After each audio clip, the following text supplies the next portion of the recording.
मध्य प्रदेश में बरगी बांध में हुए हादसे ने लोगों को झकझोर कर रख दिया।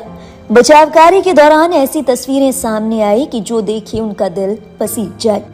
घटना के बाद शवों को निकालने का काम शुरू हुआ तो एक ऐसा मंजर सामने आया जिसे देखकर रेस्क्यू करने वाले भी अपने आंसू नहीं रोक पाए।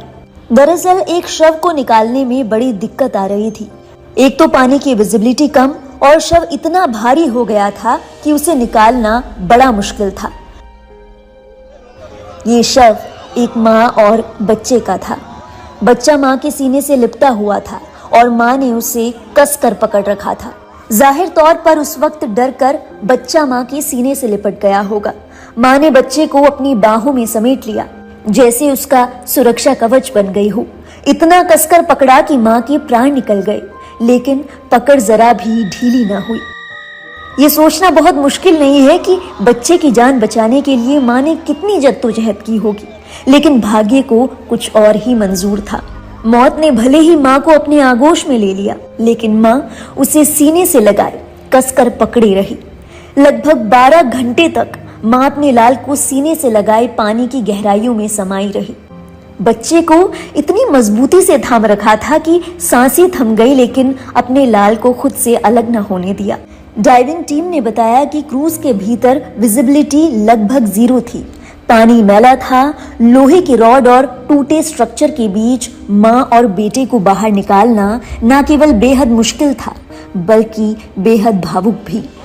रेस्क्यू टीम और वहां मौजूद लोगों ने जब ये मंजर देखा तो कलेजा मुंह को आ गया। माँ का तैरता हुआ शव, सीने से लगा बच्चा और मजबूत पकड़। जिसने ये तस्वीर देखी अपने आंसू नहीं रोक पाया। टीम को शवों को मोर्चरी भिजवाना था, लेकिन ऐसा लगा कि जैसे उस माँ और बच्चे को अलग करने के लिए हाथ ही आगे ना बढ़ रहे हों। कहाँ से लाते ऐसा पत्थर दिल जो माँ और बच्चे को इस कदर देखकर एक पल के लिए आह भी ना भरे, बैठकर खुद को संभाल ना ले और जी भर कर रो ना ले।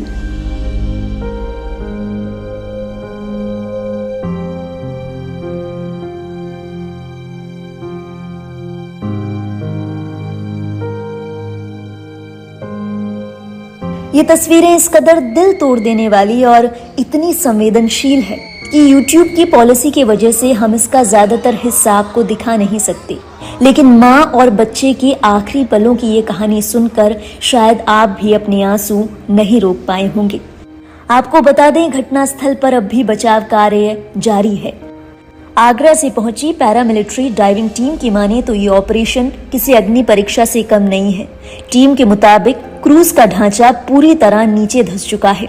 ग्रिल और लोहे की चादरों की वजह से ये इतना सकरा है कि एक गोताखोर बीच में ही फंस गया था। टीम के बाकी साथियों ने उसे जैसे तैसे बाहर निकाला। टीम को हथौड़े चलाकर मलबे को तोड़ना पड़ रहा है। एनडीआरएफ की टीमें हाइड्रोलिक मशीनों और गैस कटर के जरिए क्रूज को काट कर रास्ता बना रही हैं, ताकि शवों तक पहुंचा जा सके।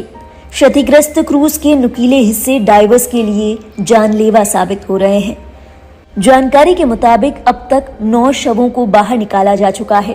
टीम की ओर से 22 लोगों को रेस्क्यू किया गया है और 6 लोग अब भी लापता हैं। हादसे में रेस्क्यू किए गए लोगों ने सुरक्षा व्यवस्थाओं की पोल खोल दी। उन्होंने बताया कि शाम 6 बजे जब तूफान आया तो क्रूज पर किसी ने लाइफ जैकेट नहीं पहनी थी। उनमें से किसी को भी लाइफ जैकेट दी ही नहीं गई थी। जब पानी भरने लगा तब स्टोर रूम का ताला तोड़कर जैकेट बांटे गए, लेकिन तब तक क्रूज पलट चुका था। पीड़ितों का आरोप है कि स्थानीय लोगों की चेतावनियों को चालक ने अनसुना कर दिया था और चालक की इस लापरवाही ने कितने लोगों की जान ले ली, कितने घरों के चिराग बुझा दिए, कितने लोगों से उनके जीने का आसरा ही छीन लिया। मामले में फिलहाल जांच जारी है और हो सकता है कि दोषियों को कड़ी सजा भी मिले, लेकिन सवाल अब भी वही है कि क्या आम आदमी की जिंदगी इतनी सस्ती है? इन क्रूज चलाने वालों की ओर से पैसा पूरा लिया जाता है, लेकिन सुरक्षा के नाम पर केवल खानापूर्ति होती है। जवाबदेही सरकार की भी है। सुरक्षा नियमों को ताक पर रखने वाले लोगों के प्रति जब कार्रवाई ही नहीं होगी तो लोगों के हौसले तो बढ़ेंगे ही। बीते महीनों में ऐसे कई मामले सामने आ चुके हैं। जांच होती है, सजा भी दी जाती है, मुआवजा तक दे दिया जाता है, लेकिन फिर ऐसी ही घटना किसी और शहर में खुद को दोहराती है। बहरहाल आप हमें बताइए, ऐसी घटनाओं के दोषियों पर क्या कार्रवाई होनी चाहिए? ऐसी कार्रवाई जो बाकी मामलों के लिए भी नजीर साबित हो। और एक चेतावनी आपके लिए भी, किसी भी पर्यटक स्थल पर जाते समय सेफ्टी मेजर्स को हल्के में न लें। अगर सामने वाले शख्स आपकी सुरक्षा के लिए फिक्रमंद नहीं है तो आप अपनी और अपने परिवार की सुरक्षा पुख्ता करें। ऐसी किसी भी नाव या किसी और चीज में ना बैठें जहां पर सुरक्षा के पूरे इंतजामात ही नहीं है।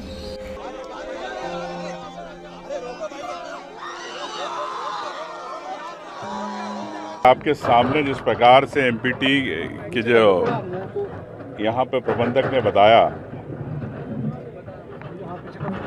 लाइफ जैकेट्स तो थी लेकिन आंधी तूफान आने वाला है उसका मापक यंत्र नहीं यहाँ नहीं है। इतने बड़े डैम पे अगर मापक यंत्र नहीं है आंधी तूफान को देखने का, तो मैं तो समझता हूँ कि ये बड़ी आज एक घटना घटी है, इससे बड़ी दुर्घटना भी हो सकती है। तो डैम है इतना बड़ा, बरगी डैम, और सरकार को निष्पक्ष रूप से इस पर जांच कराना चाहिए। जो भी जवाबदार लोग हैं जिनके कारण ये घटना घटी है उन पे जवाबदारी तय होना चाहिए। अगर इस प्रकार की सरकारी लापरवाहियों पे अगर चूक से अगर कई परिवारों के अगर शोक होगा तो निश्चित तौर से मैं समझता हूँ कि ये एक सरकारी लापरवाही के कारण एक हत्या है और केस दर्ज होना चाहिए जिन लोगों की लापरवाही के कारण ये घटना घटी है। साथ में ये कहना चाहता हूँ कि मृतक आत्मा को शांति मिले। शोकाकुल परिवार को मैं संवेदना व्यक्त करता हूँ, उनको शक्ति दे ईश्वर। सर, मौसम विभाग ने पहले ही चेताया था, आधे मध्य प्रदेश में कल आंधी तूफान और बारिश का दौर था।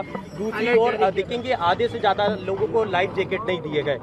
मैं वही आपसे कह रहा हूँ कि इस पर सामने कि जब आपके अभी यहाँ के प्रबंधक ने आपके सामने मीडिया में एक्सेप्ट किया कि यहाँ पे मापक यंत्र ही नहीं है।